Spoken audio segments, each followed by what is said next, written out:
Assalamualaikum warahmatullahi wabarakatuh. Selamat malam. Kembali lagi dengan saya Tama dalam Ada Apa Gerangan. Bagaimana kabar kalian? Semoga selalu diberikan kesehatan dan juga rezeki yang cukup. Memenuhi request teman-teman Ada Apa Gerangan, kami hadirkan lagi cerita tentang Dana dan Cahyo oleh Dioseta. Teman-teman yang punya akun Twitter, jangan lupa follow akun dari Dioseta. Nah, kali ini ada cerita dengan judul Keris Benggolo Ireng. Bagaimana ceritanya? Langsung saja. Teman-teman Ada Apa Gerangan, ceritanya mulai dari sini.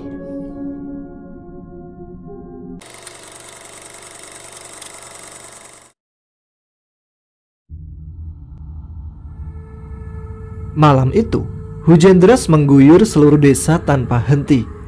Kilatan petir menggelegar sesekali memendarkan cahaya ke dalam rumah melalui jendela. Aku terbangun oleh sebuah mimpi aneh yang sulit untuk kujelaskan. Sebuah mimpi yang menunjukkan bahwa bapak, ibu, dan Mbak Yu datang kepadaku dalam wujud pocong dengan wajah yang sudah membusuk dengan penuh akan belatung. Aku memutuskan untuk keluar dari kamar dan mengambil segelas air putih dari pawon untuk menenangkan diriku. Tapi anehnya, suasana rumah kali ini benar-benar berbeda dari biasanya. Bukan lampu-lampu bohlam kuning yang biasa menerangi ruangan-ruangan saat malam, melainkan malah lilin-lilin yang dipasang secara teratur yang terlihat menerangi ruangan. Tidak hanya itu, aku mencium bau kemenyan dan aroma kembang seperti yang sering kurasakan di pemakaman. Bapak, Ibu. Aku mencoba memanggil kedua orang tuaku dengan suara yang gemetar untuk mencari tahu apa yang sedang terjadi di rumah ini. Sayangnya, hanya suara kilatan petir yang kembali menjawabku. Aku terus berjalan mencari tahu hingga berhenti di ruangan belakang. Ada sebuah pintu di sana. Sebuah pintu yang aku tidak pernah tahu bahwa pintu itu pernah ada. Dulunya, posisi itu selalu ditutup oleh lemari jati besar dan megah yang sekarang sudah berpindah tidak jauh dari posisi sebelumnya. Aroma kemenyan tercium semakin jelas.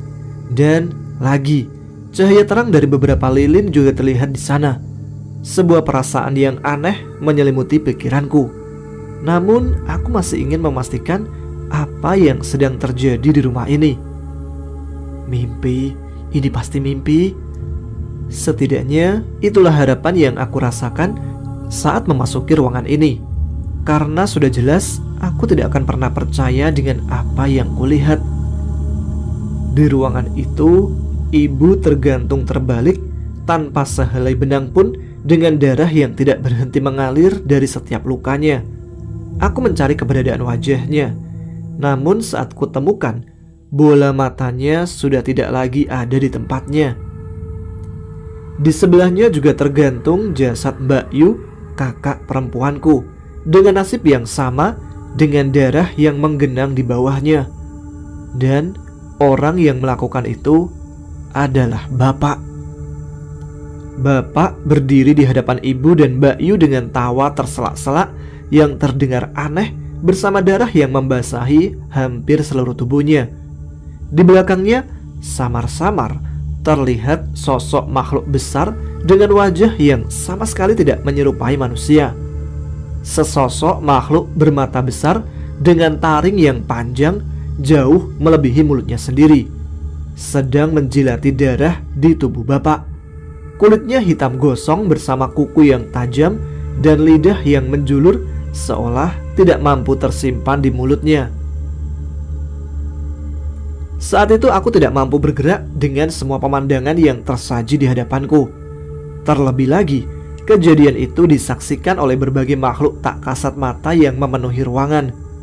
Semua makhluk yang selama ini hanya sering aku dengar dalam cerita ataupun bualan seseorang, kini terpampang jelas di hadapanku. Makhluk berlilitkan kain kafan penuh noda darah. Hantu perempuan yang melayang di sudut ruangan hingga setan kakek tanpa wajah yang menyaksikan sambil merayap di dinding. Aku kembali menatap kepada bapak. Raut wajahnya saat itu seolah terlihat bahwa ia adalah bagian dari sekumpulan makhluk-makhluk di situ. Dan salah satu dari mereka menatapku. Aku merasa nyawaku dalam bahaya. Tubuhku gemetar dan kulitku memutih pucat. Lari. Sebuah angin berhembus mengantarkan sebuah kata yang memperingatkanku untuk lari. Dan sepertinya memang itu yang harus aku lakukan. Namun, saat baru saja aku mencoba berdiri, bapak sudah menoleh ke arahku. Di tangannya tergenggam sebuah keris. Ya, sebuah keris berwarna hitam dengan ukiran emas yang indah. Sayangnya, keindahannya sudah sangat ternodai oleh darah ibu dan Mbak Yu.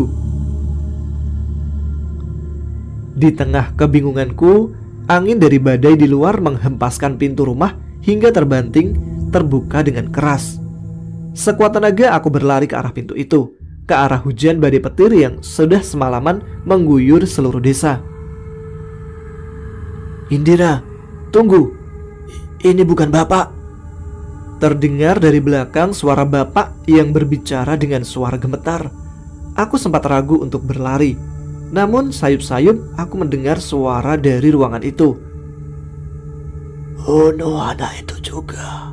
Semua harus mati.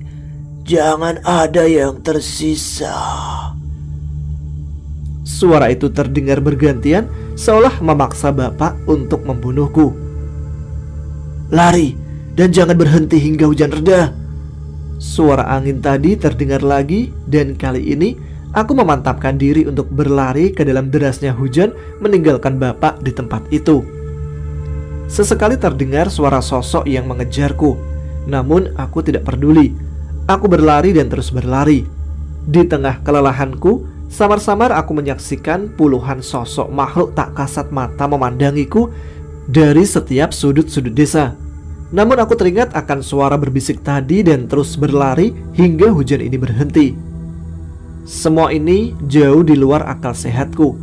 Baru saja semalam aku, ibu, Mbak Yu dan bapak makan malam bersama dan menghabiskan waktu untuk bercerita. Dan saat ini semua berubah seperti neraka. Apa yang merubah bapak hingga sampai seperti itu? Sebuah keris. Di genggaman bapak ada sebuah keris yang memancarkan kekuatan hitam. Aku teringat sebuah kejadian di mana kedua pamanku memperebutkan kepemilikan keris yang digenggam oleh bapak.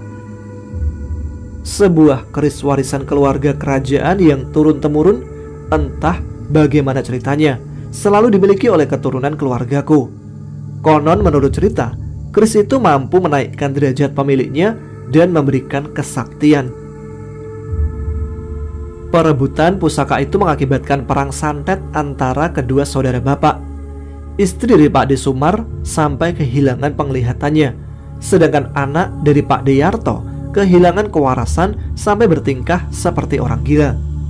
Hal ini membuat bapak sebagai anak tertua yang sebenarnya tidak berminat dengan pusaka itu mengambil alih kepemilikan pusaka itu, hingga nanti salah satu dari kedua saudaranya ada yang mau mengalah.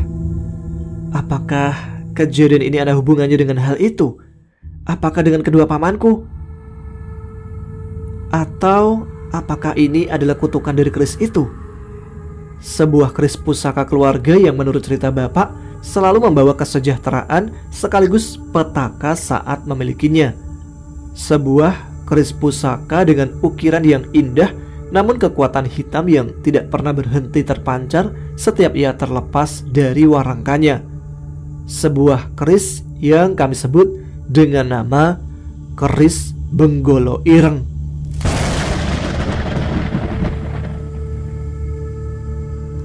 Keris Ndoro Songgokolo sudah bangkit.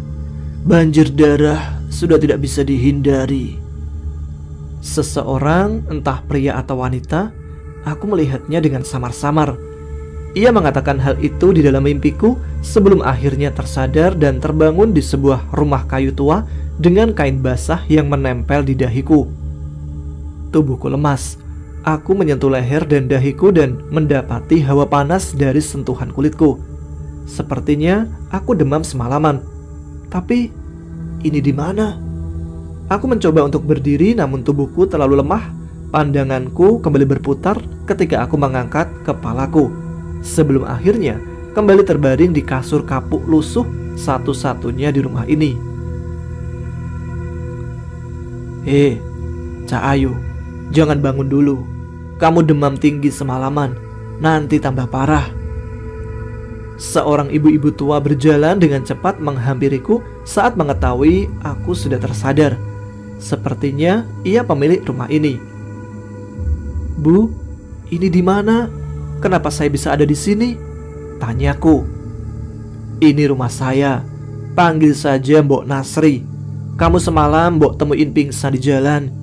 Ya udah, Mbok angkut pakai gerobak sayur si Mbok ke rumah. Jelasnya. Aku mencoba mengingat kejadian semalam. Semua yang kuingat seperti mimpi bagiku. Namun keberadaanku di sini memastikan bahwa ibu, Mbak Yu, benar-benar telah mati di tangan bapak, persis seperti yang aku lihat semalam. Saat itu, tanpa sadar, aku menitikkan air mata, tidak mampu menahan rasa pedihku. Mbok Narji yang mengerti perasaanku segera meninggalkanku setelah meletakkan segelas teh hangat di meja kecil di sampingku. Ya sudah, Mbok tinggal dulu biar kamu tenang. Tehnya diminum sambil Mbok carikan sarapan, ucap si Mbok dengan penuh perhatian. Iya Mbok, maafin Indira ya Mbok, jawabku. Oh, jadi nama kamu Indira. Ya sudah, istirahat. Gak usah mikir macem-macem, anggap saja rumah sendiri. Lanjut Mbok Nasri yang segera meninggalkanku yang masih berkutat dengan tangisanku. Bapak, aku meratapi keadaanku saat ini. Apa yang harus kulakukan? Satu-satunya anggota keluargaku yang masih hidup adalah bapak, tapi dialah yang membunuh ibu dan Mbak Yu. Pak De Sumar dan Pak De Yarto, entah apakah mereka masih waras atau malah merekalah sumber masalah kejadian semalam. Entahlah, sepertinya tubuhku masih terlalu lemah dan kehilangan kesadaran dengan demam dan rasa sakit di kepala yang terus menggangguku. Di perbatasan kesadaranku, samar-samar aku mendengar suara renta menyanyi dengan melantunkan kata-kata yang terdengar jelas olehku. Syair nyanyian itu mempunyai arti, cucunya yang membawa kematian sudah datang. Ada janji yang harus diselesaikan. Aku terbangun lagi dan melihat seorang nenek-nenek mencoba menghampiriku dari depan pintu, sambil setengah menarik kegirangan dengan tubuh rapuhnya dan memamerkan giginya yang hitam dan rambut putihnya yang acak-acakan.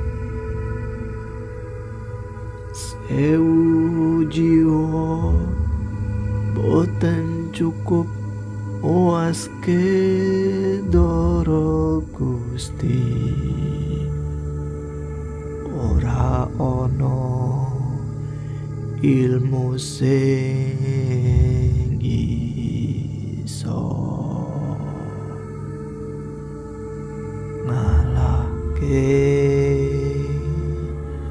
bala tentara doro Gusti.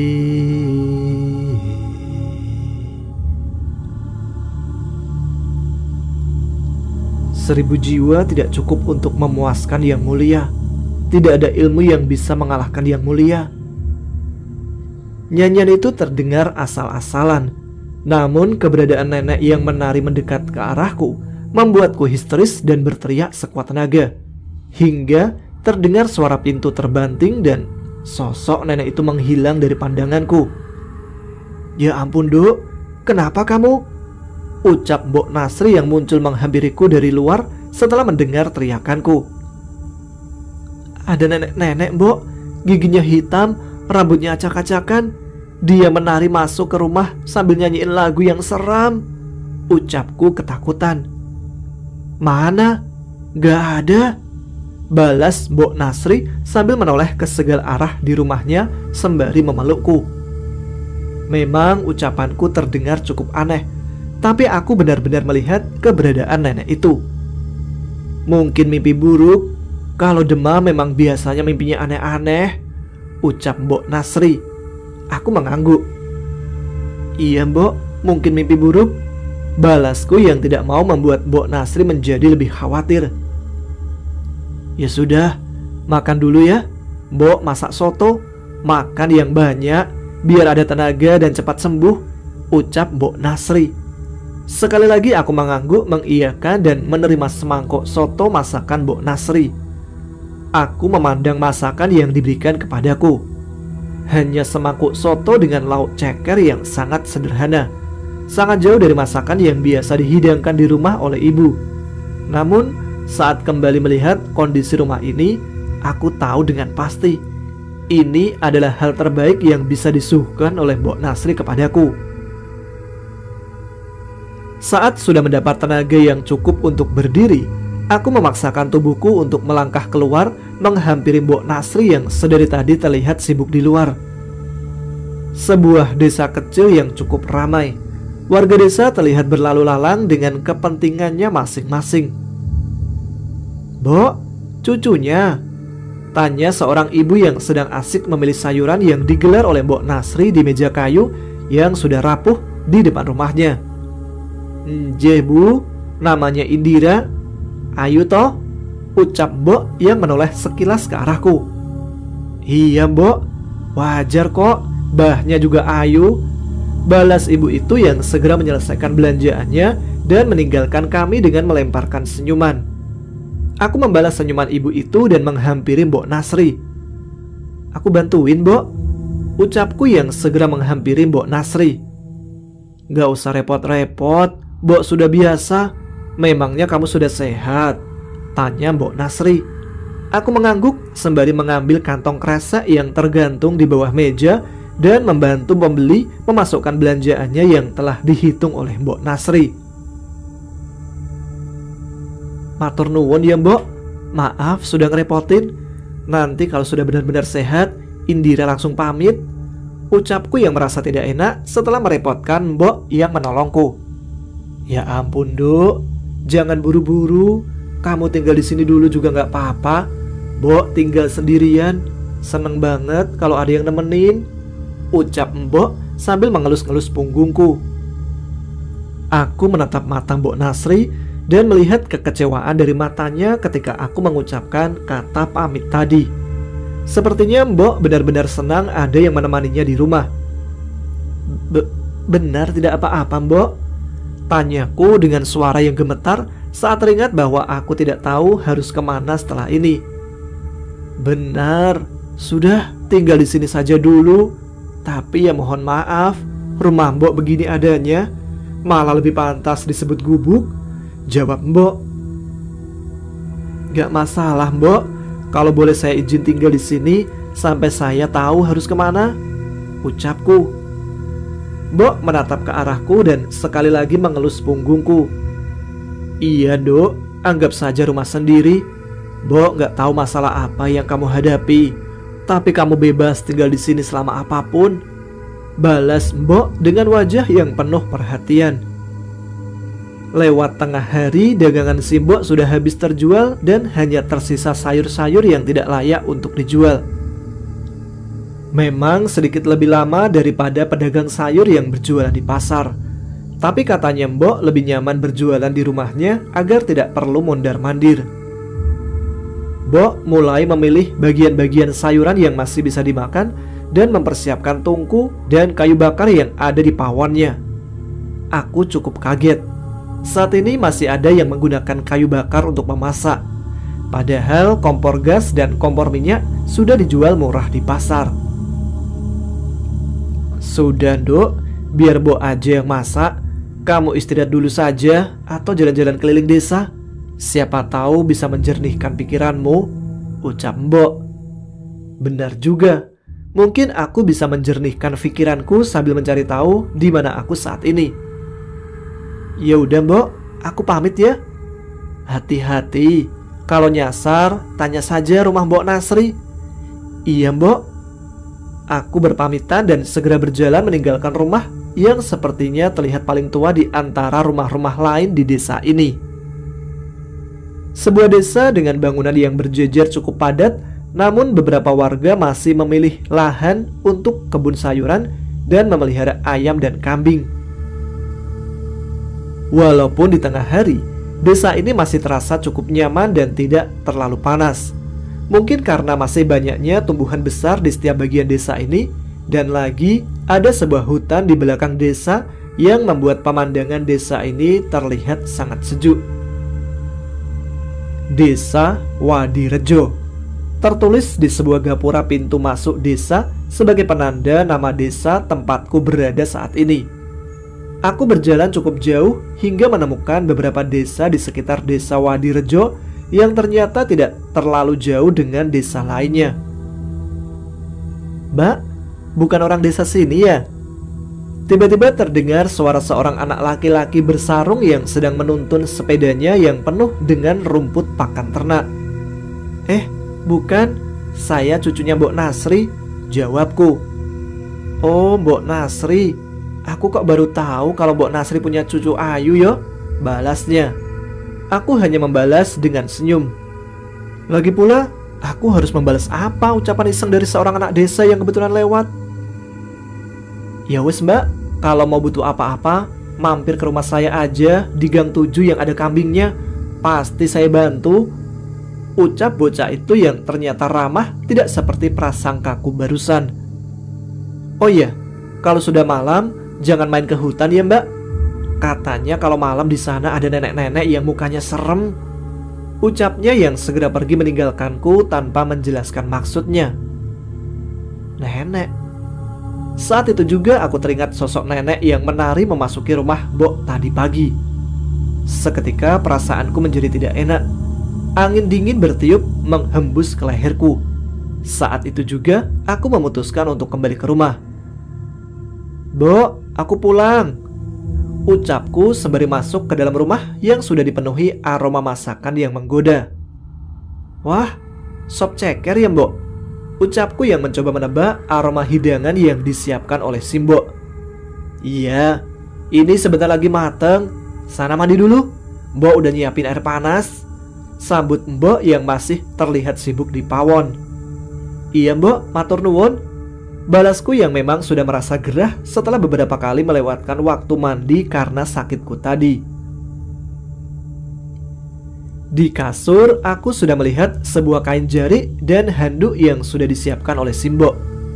Dari benda ini, aku bisa menyimpulkan bahwa kamar mandi Simbok merupakan bangunan semi permanen dengan beberapa bagian yang terbuka. Jadi, aku harus mandi sambil tetap menggunakan jari ini. Ini seperti saat aku mampir ke rumah Mbah ketika aku kecil. Aku segera mengenakan jari dan memasuki kamar mandi Mbah di belakang rumah yang hanya terbuat dari papan dengan lantai semen yang sudah berlumut. Di sisi temboknya ada keran dan sebuah kendi tanah liat untuk menampung air. Di atasnya menggantung lampu bohlam kuning yang menyala redup. Gayungnya pun masih sangat kuno, dengan menggunakan tempurung kelapa yang diikatkan ke sebatang kayu. Namun, airnya terlihat begitu jernih yang membuatku tidak sabar untuk menuangkannya ke kepalaku. Tanpa membuang waktu, aku segera mengambil gagang kayu dengan batok kelapa, mengambil air dalam kendi dan bersiap mengguyurkan air itu ke badanku.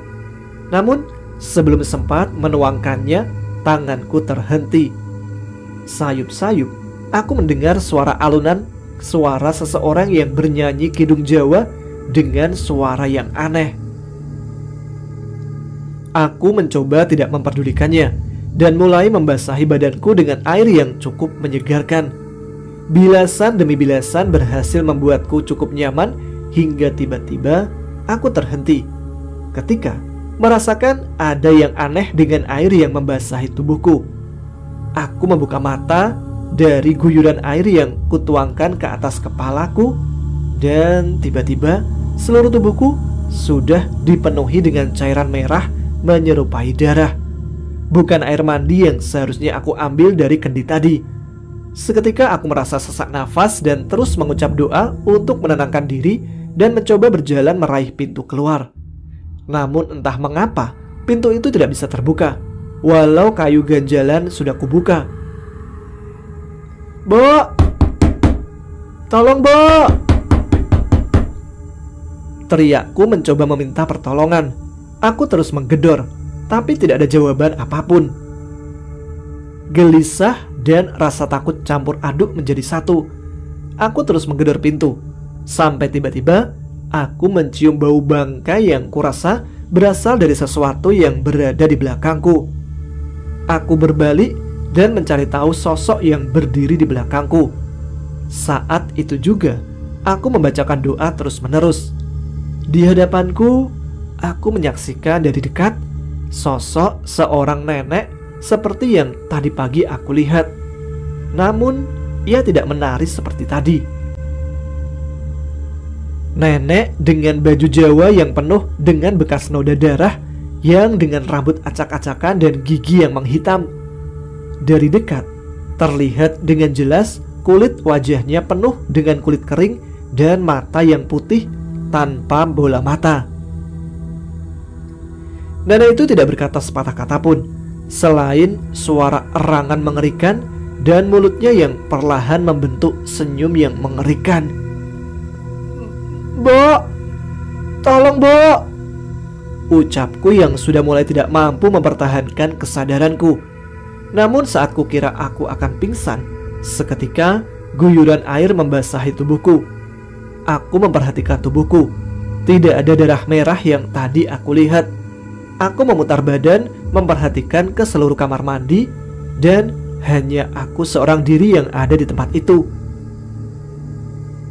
Saat itu juga, aku segera mengeringkan tubuhku, mengenakan baju, dan segera meninggalkan bilik kamar mandi. Apa itu tadi? Hayalanku, pikirku dalam hati.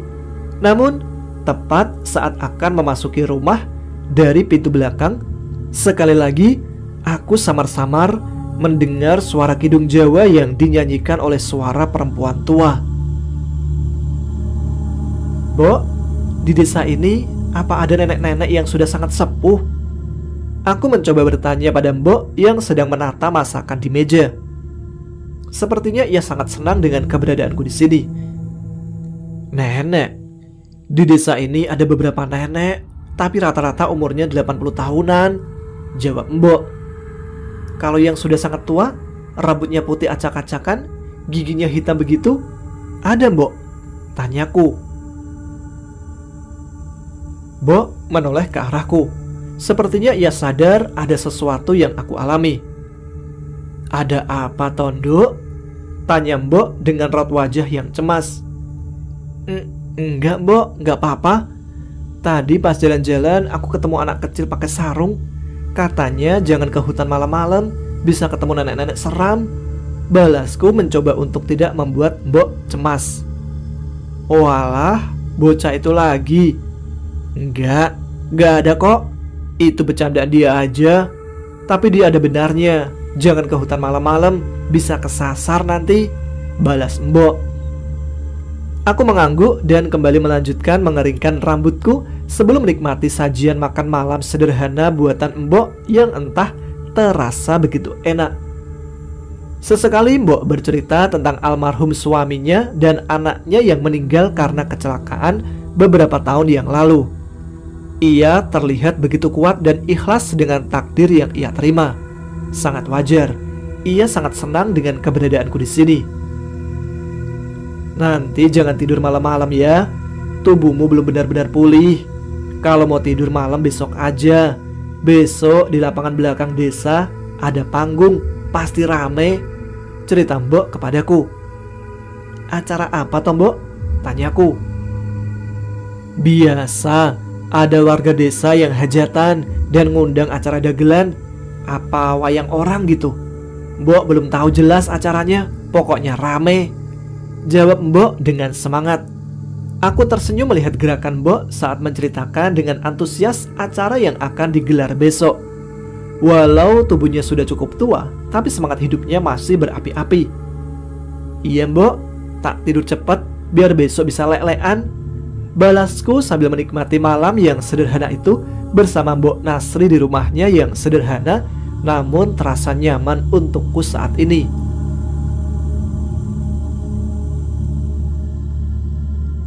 suara gending gamelan sudah mulai terdengar sampai ke rumah Mbok Nasri.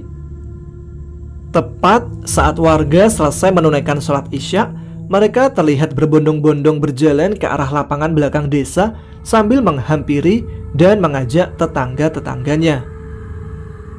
"Mbok, sudah mau mulai loh," teriak salah seorang warga yang kebetulan melewati rumah ini. "Nggih yu, duluan aja," teriak Mbok dari dalam rumah menjawab ajakan dari tetangganya itu. "Ya wes, tak duluan, aku tunggu di sana ya," balas ibu itu. Aku pun segera bersiap-siap merapikan baju yang kukenakan. Baju seadanya yang ada diberikan oleh Mbok Nasri, namun cukup pas di badanku. Sudah lama tidak ada yang bikin panggung di desa ini. Mungkin karena banyak yang gagal panen juga, cerita Mbok sepanjang perjalanan. "Nah, kalau yang ini yang ngadain siapa, Mbok?" tanyaku. "Dari perangkat desa. Kalau tidak ada warga yang nanggep, biasanya dari desa yang ngadain biar ada hiburan untuk warga," cerita Mbok. Di tempatku, hiburan seperti ini sudah jarang. Sekalipun ada, yang datang paling hanya pasar malam. Namun pertunjukan yang bisa ditonton gratis oleh warga sepertinya sudah lama sekali. Semakin mendekat ke arah lapangan, semakin keras suara alunan musik yang aku dengar. Ketika sampai di sana, aku tertarik dengan beberapa warga yang sudah siap lebih dulu sambil menggelar meja dan jajanan anak-anak untuk meramaikan acara ini. "Wah, banyak jajanan juga ya, Mbok. Jadi kangen waktu Indira masih kecil," ucapku yang jadi sangat semangat saat melihat suasana di tempat ini. Seorang bapak tua memarkirkan sepedanya dengan memajang permen di sebuah batang yang dibentuknya sendiri dengan gula dan pemanas di sepedanya. Tukang bakso yang tadi pagi kulihat berjualan berkeliling desa, kini memarkirkan gerobaknya di sebelah penjual mainan bambu yang dikerubuti oleh anak-anak. "Nih, Mbok ada uang, sana jajan," ucap Mbok yang memberikan selembar uang kepadaku, layaknya memberi uang jajan kepada anaknya. "Aduh Mbok, gak usah," balasku. "Sudah gak apa-apa, gak lengkap kalau kesini tapi gak jajan," ucapnya dengan sumringah. "Makasih ya Mbok." Aku segera menerima uang 10 ribuan yang diberikan oleh Mbok dan segera memilih-milih jajanan yang sedari tadi membuatku ingin mencoba satu persatu. Aku memulai dengan menuju ke seorang bapak penjual bakso tusuk yang sedari tadi aroma hangat dari pancinya memanggilku untuk menghampirinya. "Pak, ngantri 10 tusuk ya," ucapku yang ikut berkerumun dengan beberapa anak kecil yang sudah mengantri lebih dulu. "Iya Mbak, ditunggu sebentar ya," balasnya yang dengan sigap segera memenuhi permintaan para penggemarnya yang berebutan menyerahkan uang untuk membeli dagangannya.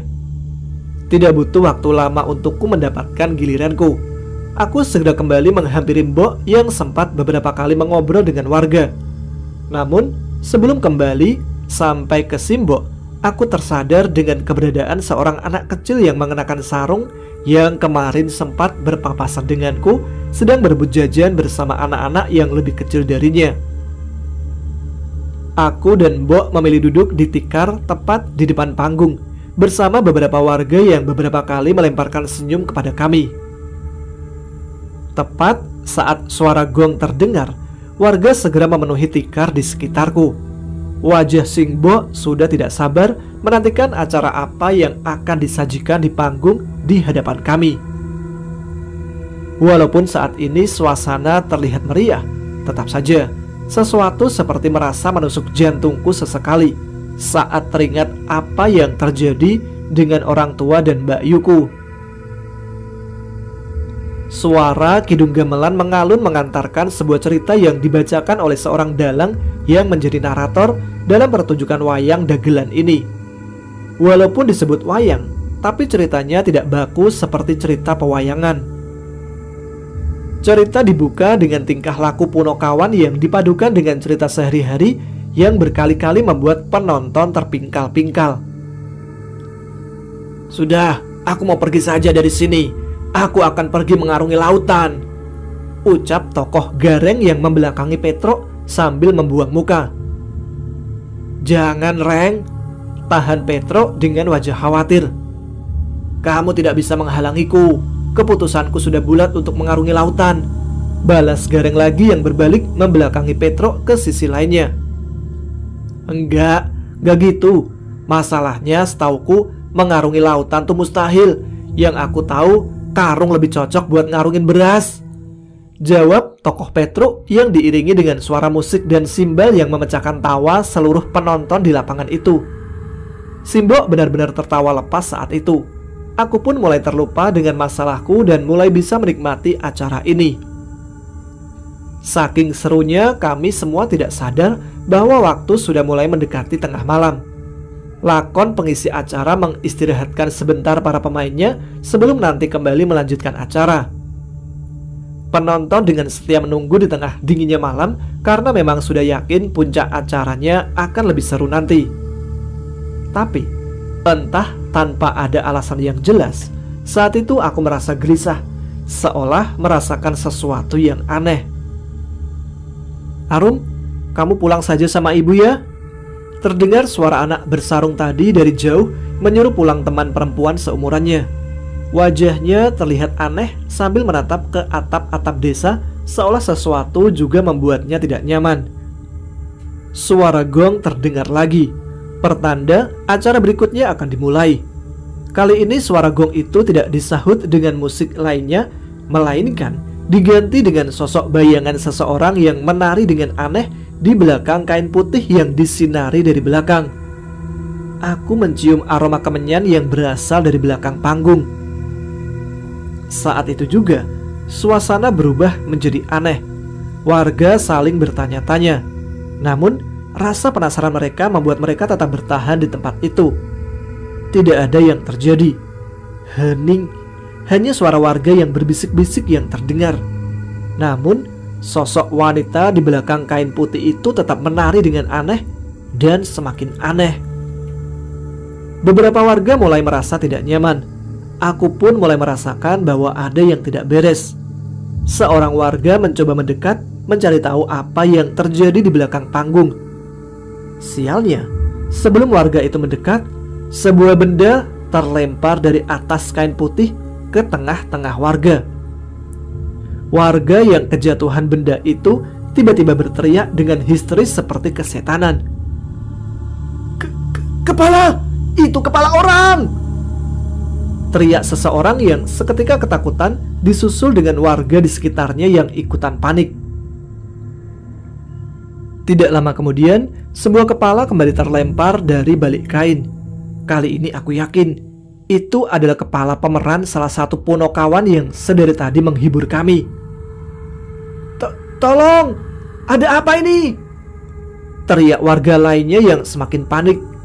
Saat itu juga kain putih di panggung tersibak dan terlihat seluruh pengisi acara, pemain musik, dan dalang narator sudah mati bersimbah darah. Dan di atas panggung hanya ada seorang nenek yang tertawa gila dengan rambutnya yang acak-acakan dan mulutnya yang berlumuran darah. "Nenek gila, apa yang kamu lakukan?" ucap seorang warga yang mencoba mendekati nenek itu. Namun, orang itu mendadak terhenti. Sesuatu seperti mengangkat tubuhnya tinggi-tinggi dan membantingnya ke tanah. Tiba-tiba nenek itu bersuara yang masih menari-nari sambil tertawa di panggung di atas mayat-mayat para pengisi pentas. Warga berlarian meninggalkan lapangan. Aku yang sebelumnya memeluk Simbo segera menariknya untuk segera pergi kembali ke rumah. Walaupun aku tidak tahu apakah kami bisa aman di rumah. Saat meninggalkan lapangan, seluruh warga menjerit ketakutan dengan histeris. Aku baru sadar penyebab ketakutan itu berasal dari sosok-sosok yang saat ini terlihat berseliweran di desa. Desa Wadirejo, desa yang sejak tadi pagi dipenuhi dengan hiruk-pikuk warga desa, kini berubah 180 derajat. Setiap jalan-jalan di desa dipenuhi oleh makhluk-makhluk buruk rupa yang bergentayangan. Mulai dari sosok pocong yang menatap kami dari atap-atap desa, kuntilanak yang memainkan kursi goyang di teras rumah, hingga roh-roh dengan wajah yang tidak berbentuk berseliweran di jalan. "Duk, ada apa ini, Duk?" ucap Simbo yang ketakutan. Aku tidak mampu menjawab apa-apa dan hanya bisa memeluk Simbo dan berjaga agar tetap dekat dengan warga lain. "Butuh lebih dari 100 nyawa untuk kebangkitan Doro." Terdengar suara nenek yang berjalan tertatih menghampiri warga desa dari belakang. Pemandangan saat itu terlalu mengerikan. Di hadapan kami berkumpul berbagai macam demit yang menguasai desa, dan di belakang kami datang seorang nenek gila yang kuduga adalah biang dari semua ini. Tunggu, nenek itu? Aku menyipitkan mataku dan mulai mengenali bahwa nenek itu adalah nenek yang terlihat saat aku sakit kemarin dan yang muncul di kamar mandi. Tidak, ternyata itu bukan halusinasi. Gumamku dengan wajah yang semakin pucat. Tubuhku lemas. Aku tidak tahu apa yang harus kami perbuat. Sampai tiba-tiba terdengar suara anak laki-laki yang berteriak, "Kesini, desa sebelah aman!" ucap anak laki-laki bersarung yang melemparkan berbagai macam benda ke tanah bersama seorang anak perempuan. Entah apa yang dilakukan, namun jalanan yang dilempari benda oleh mereka tidak didekati oleh roh di sekitar desa. Kami semua berlari mengikuti arahnya. Samar-samar aku melihat bibir anak itu terus membaca doa-doa yang ku tahu adalah doa untuk menenangkan roh yang sudah meninggal. Terlihat raut muka takut di wajahnya, namun dia tetap memaksakan diri untuk memandu kami. Belum sempat meninggalkan desa, tiba-tiba aku dan Simbo yang berjalan dengan lambat dihadang oleh nenek tua gila itu yang tiba-tiba sudah ada di hadapanku. "Cak Ayu, ayo ikut Eyang. Doro pasti senang ketemu kamu," ucap nenek setan itu yang berjalan mendekatiku dengan tangan di belakang bersama berbagai makhluk yang mengikuti dirinya. "Jangan ganggu Indira," teriak Simbo yang mencoba mengusir nenek itu sambil melempar batu atau apapun yang ia temui. Aku menahan Simbo dan terus mengajaknya untuk kabur. Namun terlambat. Sepertinya nenek itu sudah mengincar diriku. Mbak, kesini, lari!" ucap bocah tadi yang terus melemparkan benda seperti garam dan beberapa kunir yang segera dijauhi setan-setan di sekitarnya.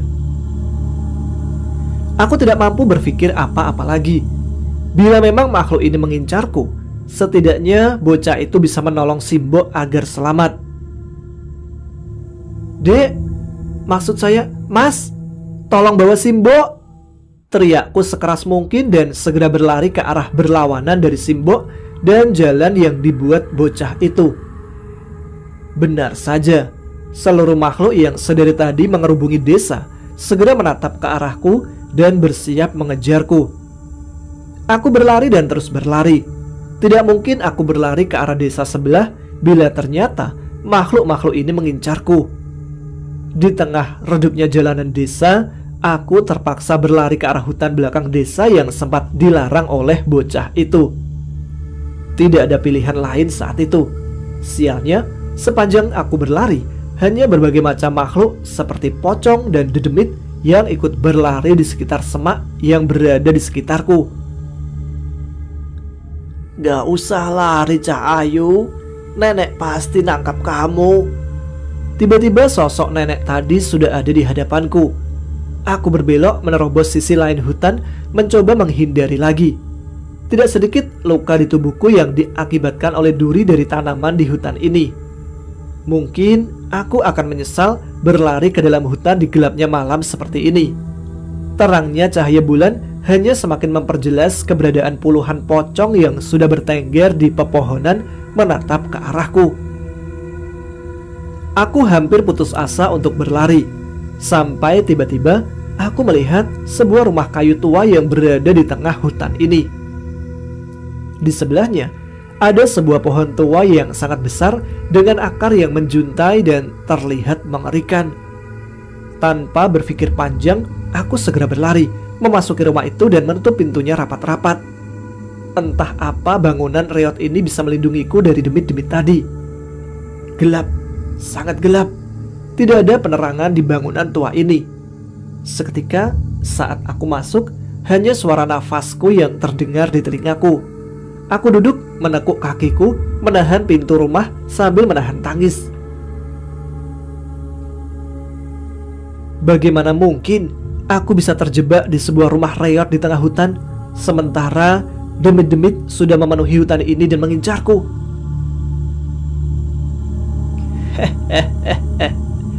Cah Ayu, nenek sudah sampai. Terdengar suara mengerikan nenek itu yang berjalan menyeret kakinya mendekat ke arahku. Kali ini aku tidak bisa menahan tangisku, dan seketika air mata membasahi wajahku yang sudah pucat pasi. Suara langkah kaki terus mendekat. Jantungku berdegup semakin kencang bersamaan dengan semakin dekatnya langkah kaki itu. Sampai tiba-tiba suara kaki itu menghilang. Aku menunggu beberapa saat, dan aneh, suara langkah kaki itu benar-benar tidak ada lagi. Aku coba mengatur nafasku dan mengumpulkan keberanian untuk memastikan keadaan di luar. Aku berdiri dan mendekat ke arah jendela kayu yang memiliki celah-celah kecil untuk mengintip. Saat ini rasa takutku sama sekali belum hilang, hingga aku harus memaksa kakiku yang masih gemetar untuk berdiri mengintip dari lubang itu. Nenek sudah sampai. Tepat saat aku menajamkan mataku di jendela, wajah nenek itu tepat berada di hadapanku, dengan tawanya yang mengerikan dari mulut yang sudah dipenuhi dengan darah. Sontak aku terjatuh ke belakang, dan sekuat tenaga merangkak melarikan diri ke belakang rumah. Berkali-kali aku terjatuh, tidak mampu menahan lemahnya kakiku, sampai tiba-tiba aku seperti menabrak sesuatu yang mendekat dari arah belakang rumah. Terlalu gelap, aku tidak dapat memastikan apa atau siapa yang kutabrak barusan. Hingga tiba-tiba nyala api kecil menyulut ke sebuah lampu minyak yang dibawa oleh seseorang yang kutabrak tadi. Ngapain kamu di sini? Seorang nenek. Itu ucapan seorang nenek. Tapi aku memastikan nenek itu bukan nenek yang tadi mengejarku. Ia sudah sangat bungkuk.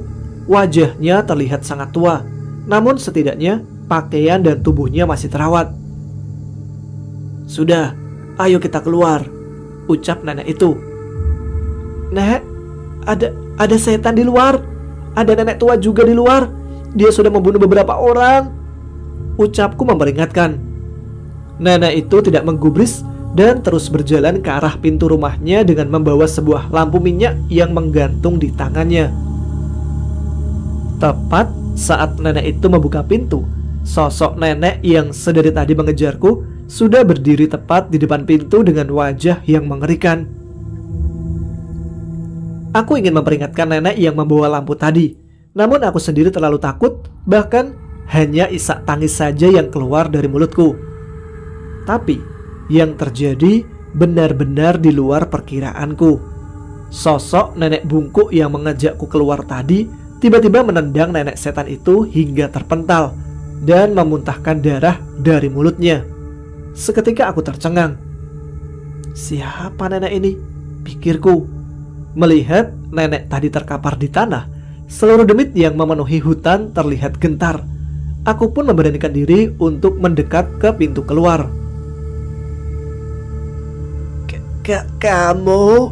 Kamu Nyai Jambrong, ucap nenek setan itu terlihat panik. Dukun goblok, kalau kamu sudah tahu, cepat pergi. Jangan berani-berani mendekat rumahku, ucap sosok nenek yang disebut dengan nama Nyai Jambrong itu. Bukan saya Saya tidak bermaksud mengganggu Nyai. Hanya wanita itu Kami ingin wanita itu, ucap nenek itu. Ora urus, aku tidak peduli. Pergi, ucap Nyai Jambrong dengan wajah penuh kekesalan. Namun bukannya pergi, nenek itu malah berdiri seolah bersiap menghadapi Nyai Jambrong. Tidak bisa, anak itu sudah disumpah untuk menjadi wadah keris Benggolo Ireng. Sudah saatnya keris Ndoro Agung Songgokolo bangkit, ancam nenek demit itu. Nyai Jambrong tidak bergeming. Ia terus menatap nenek itu dengan tatapan penuh ancaman. Apa kamu pernah mendengar Nyai Jambrong takut dengan orang lain? Ucap Nyai Jambrong dengan sombongnya. Jangan sombong, kesaktianmu tidak akan cukup melawan Doro, ucap nenek itu lagi. Memang tidak akan cukup, tapi kalau hanya untuk memisahkan kepalamu dari tubuhmu, aku tidak butuh waktu lama. Seketika ucapan Nyai Jambrong membuat wajah nenek itu menjadi pucat. Tawa sombongnya yang sedari tadi meneror warga desa seketika menghilang.